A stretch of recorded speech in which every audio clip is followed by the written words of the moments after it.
심리치료사 피터 살레르노 박사입니다. 독성 관계 전문가로 나르시시스트가 공감을 어떻게 무기로 쓰는지 연구합니다. More nurture and empathy for them actually makes them more exploitative.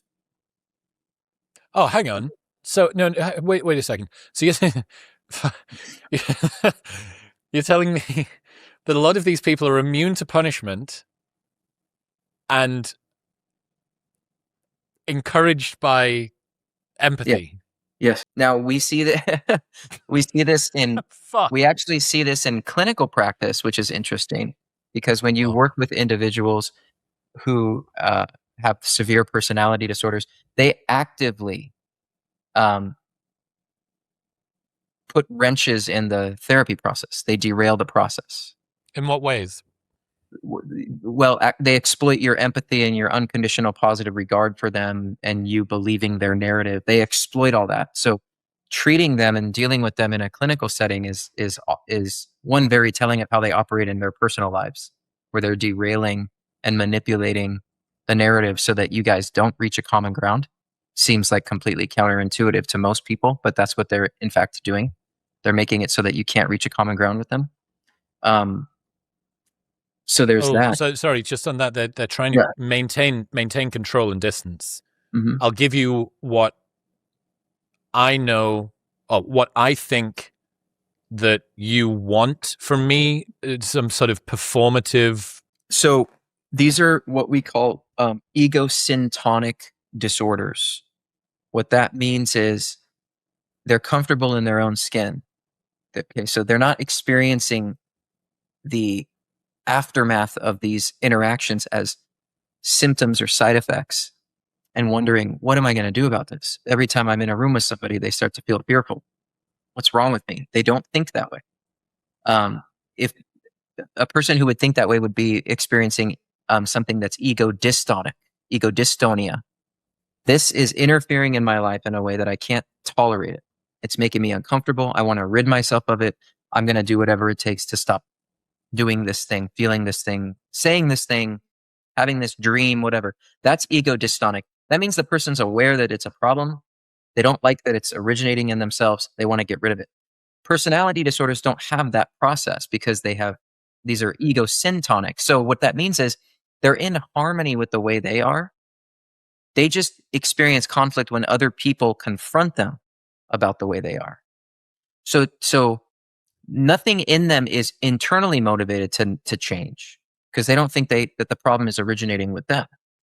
Okay, so that's one part of this. How intentional as a result of that? I would say it's as intentional as an introvert cultivating environments to cater to their introversion. That's how intentional it is, right? So what I mean by that is if you're an introvert, you're gonna select environments that cater to your introversion, your natural inclination to be introverted.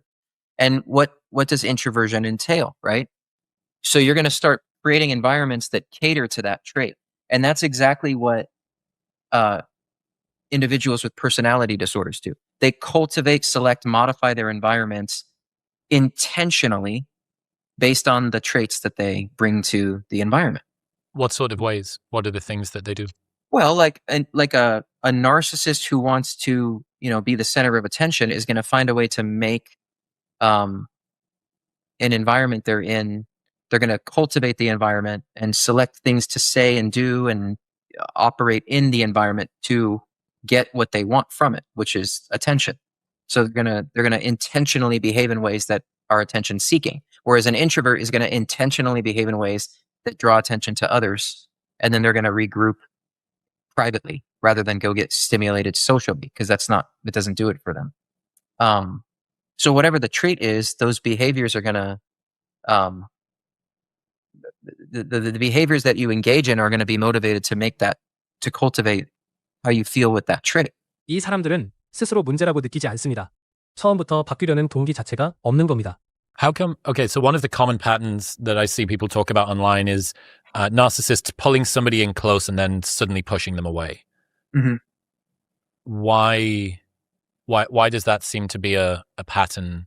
Well, because narcissists live in a dichotomous world where something is either everything they want or nothing they want. They don't have the gray area, brake pedal, pause, limitation mechanism in their operating system. They don't have the function to use that properly. So somebody's either idealized, which means they're everything that they could have ever wanted, or they're devalued and then discarded, which means they're not ideal, so they're useless.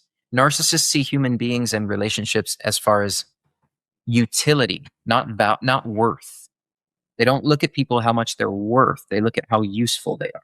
당겼다, 밀어내는 데는 이유가 있었습니다. 사람을 가치가 아닌 쓸모로 보기 때문입니다. You don't need a history of being a doormat or a history of being abused as a child to fall prey to these individuals. They will vet anyone, you know. That's just important to realize. So I'm cautious to, I don't want people to think that they have to do a personality makeover to avoid this either.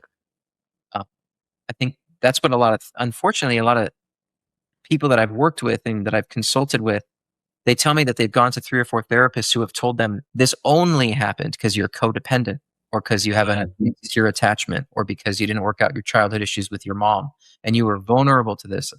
That's not necessarily true. You know, it might be that we have to come to terms with the fact that there are people who don't play by the social rules we've decided are beneficial. And so they're going to pretend to play by them, and then they're going to exploit you. And it's not that you had a bad childhood or your relationship with your dad wasn't strong enough. It's just that person found an opportunity.